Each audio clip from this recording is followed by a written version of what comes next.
created to be made for us, that are best for us. But then the other side of it are the things that we shouldn't touch, that the majority of us enjoy way too much. We look at these things. For example, a Twinkie. Let's look at a Twinkie. Do you know you can have a Twinkie from 20 years ago, and if it's in the same package today, it won't rot at all? Here's a great rule. If it doesn't rot, it shouldn't be in your body. Now, you don't want it to rot in your body, but that means it's not natural and it's not good for us. Here's another hint. If it comes in a bag, container, box, or a bottle, chances are it shouldn't be in our body. It's not best for us. And here's another hint. If it has a clown with red hair and a big M on his chest, chances are we shouldn't eat anything that clown endorses. The problem is today, we think like clowns. We act like children, i.e. Wendy's. We move like old men, i.e. Kentucky Fried Chicken. And we can go on and on. But that's what we've been following, and that's what we've come to do. And we think, well, now we're out of that, we're not doing that anymore. If you've gotten away from some of the customs or traditions that have created an illness, wonderful. But being halfway is only going to give you half the results. Now you got to go the extra way and just do the things eat the things we were created to eat, and at the times we were created to eat it. Here's the real problem. The real problem is we tell time by what? Clock. We tell time by a clock.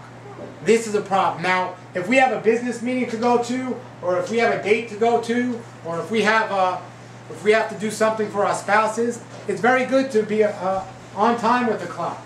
However, the real way we should be telling time when it comes to our health and what we should be eating and how we should be living is not by a man-made device, but by the sun and the moon.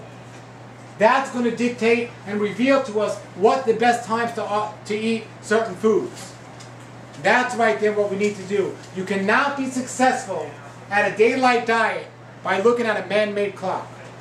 Because we have all these crazy things like daylight wasting time or daylight saving times or whatever we want to call them. And we have all these man-made lights and all these everything else that just throw us off schedule. But the sun and the moon, regardless of where we are, it never stops. They're essential keys to the daylight diet, and it's what we need to understand and we need to keep.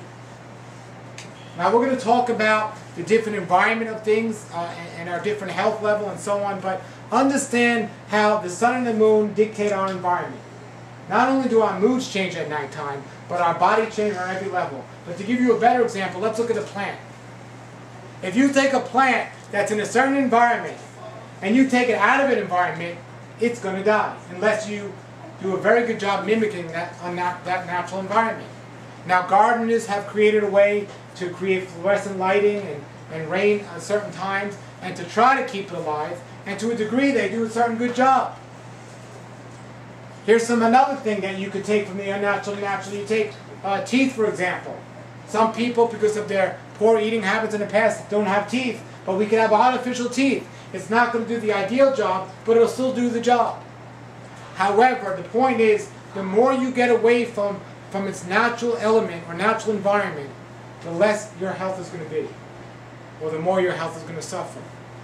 Just because you're getting by in certain areas doesn't mean you're thriving in those areas.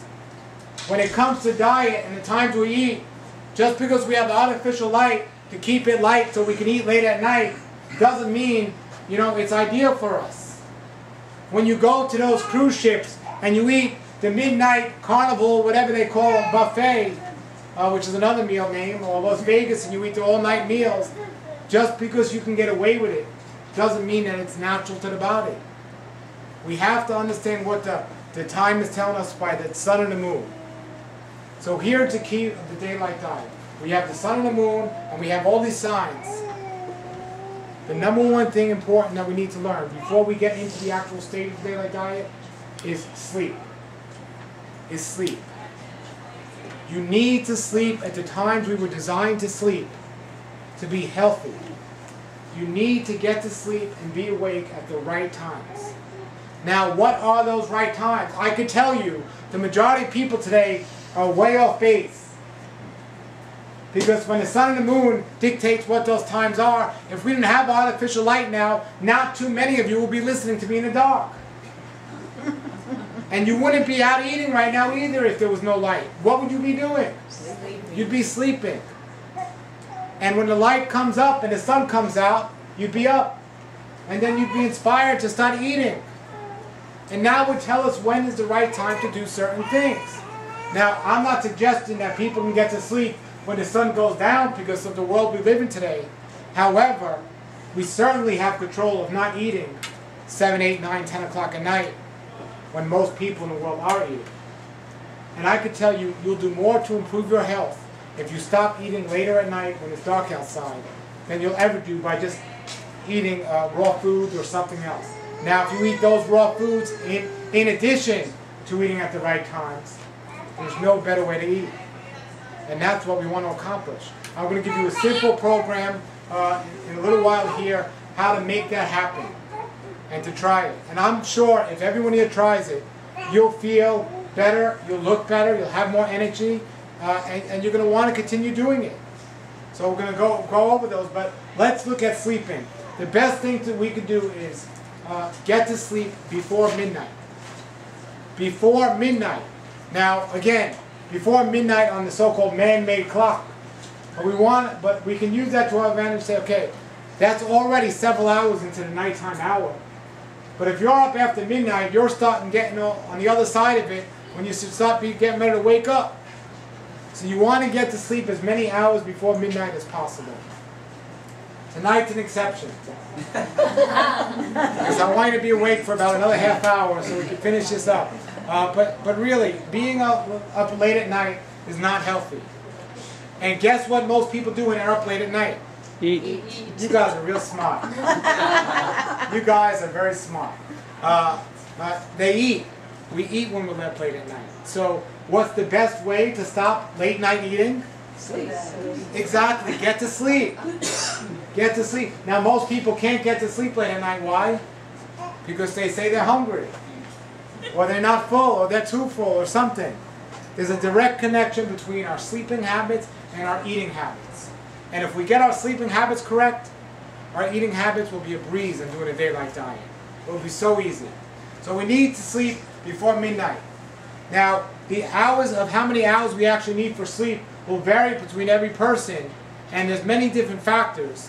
Where we're beginning, where our health is when we begin, and so on, and what exactly we're eating. The more work the body has to do, the more hours we need to sleep.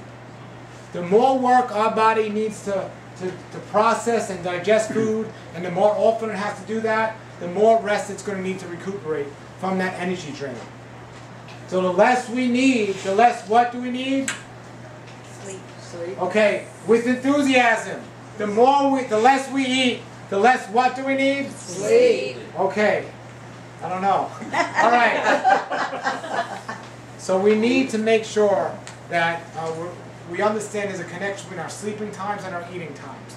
So we want to make sure that we go to sleep before midnight. We sleep a good amount of hours. Now I know people that eat well and so on, but everyone pretty much needs at least 6 or 7 hours of sleep. There's very few people that need less. Now I know people that get by on less, but for the most part we need more. Now, if you're waking up with your alarm clock, you definitely need more.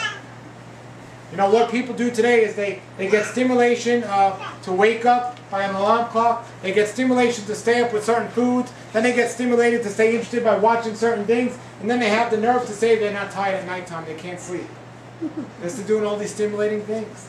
We want to make sure that we're getting to sleep and we're sleeping a good amount of time. And it might take some time to adjust. I can tell you a big problem people have when it comes to sleeping is our environments. One of the greatest things you can do for your health, and I believe, honestly, just as important as the food we eat, if not even more important, is we go on airplanes and we can complain about the recycled air, but then what do? We go home, we shut the windows and turn the air on. That are created to be made for us.